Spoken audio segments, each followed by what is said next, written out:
friend.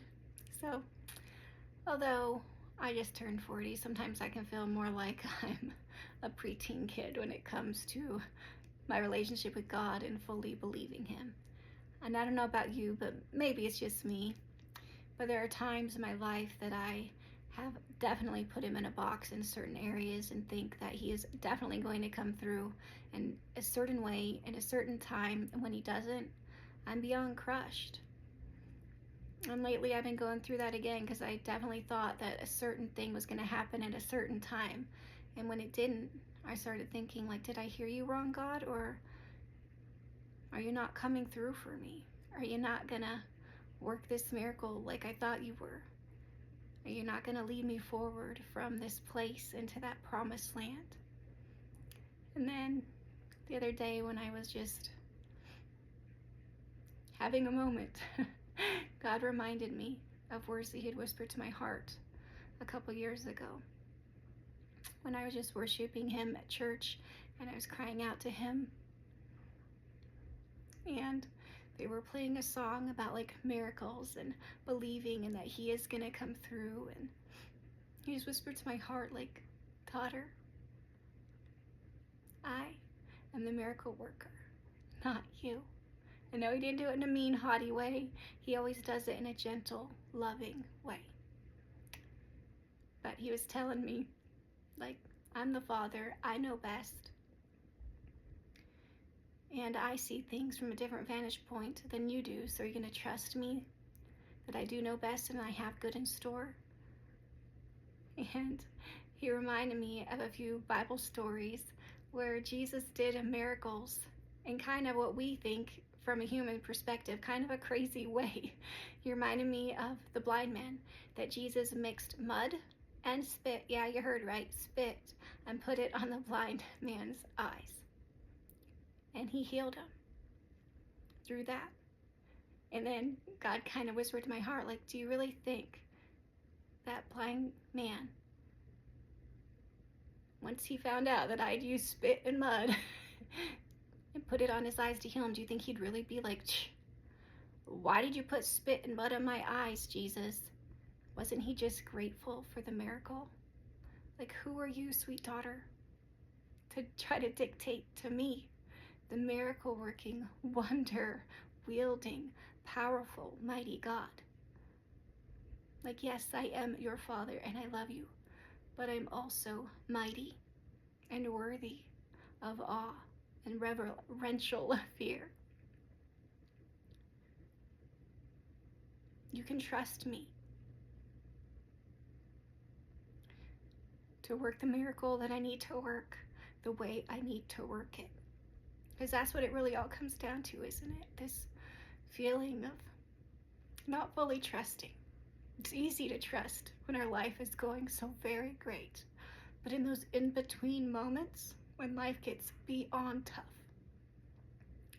and our miracle seems eons away, and hope is just starting to wilt with each day that passes. But even there, in the middle of the mess, in the middle of the heartbreak, in the middle of your not yet, will you trust? That's what it comes down to. That blind man, he chose to trust. No matter what and how Jesus did the miracle, he chose to trust that he could. And through his faith and through Jesus' powerful, loving, miraculous might, he was healed. And friend, we think, wow, that's so great, and that guy got healed, but we don't know all the stuff that he had to endure and that he had to go through. Like, think of being a blind man in that time, in that place, and really all you could do is beg. Like, they didn't have all these amazing schools and things that we have now. He went through a lot, and I'm sure there were days as he was pushing through and as he was begging for alms that he had hoped and prayed that a miracle would come way before it did. But at just the right time, God's time, Jesus did. He came and he healed that blind man with spit and mud Not in our way, not in our time, friend, but in His. Are we going to trust Him that even if it looks crazy and nothing at all like we thought it would, that He can still work miracles? In fact, that He is still right now working one?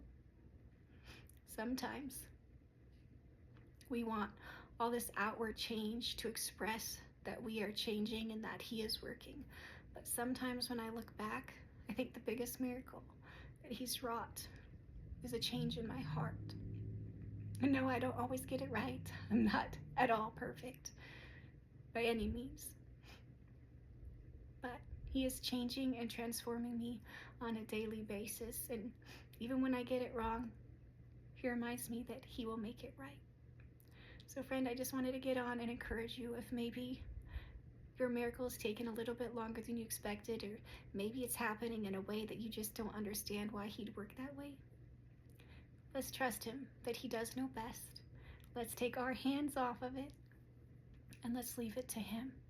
He is the author and the finisher of our faith, and believe that He is going to see us through, and that He is way more than ready and willing and able and capable of doing an out of this world miracle in and through our life. I love you, friend. You're going to make it. There are better days yet to be. One day, you're going to be like that blind man that's going to tell everybody about how once upon a time, Jesus met up with him, and Jesus changed everything. I love you, friend. Jesus is still in the business of doing miracles. Let's believe it. Let's tenaciously cling to it. And let us just not be like I am sometimes in that teenage temper tantrum throwing fit, and just say, okay, God, not my way, not my will, but your way and your will and your time. May it be done. Hope you have a great day.